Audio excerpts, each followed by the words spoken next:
bago ko din makuha yung client kong yun, meron din akong ano, ilang failed na interview, parang Hmm. 3 failed interview ata. Ta's yung pinakaunang interview ko nun 5:00 ng umaga, hindi ako nakatulog.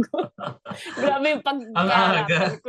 Grabe yung pagkaratal ko sa interview, hindi ko siya nasagot kasi yun din yung ano, yun din yung sabi kong yung client na yun parang kung natanggap ako di rin ako tatagal.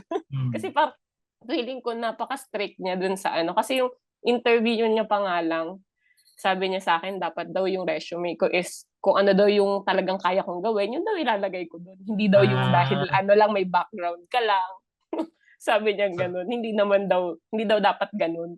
Sabi ko, sige so in-improve ko na lang yung ano, yung resume ko kasi nga every failed attempt na lang nire-review ko yung resume ko tapos edit Ni-improve mo para siya. oo, ini-improve ko para magsakto dun sa magiging client, which is yun naman, naging okey naman dun sa mga client ko ngayon.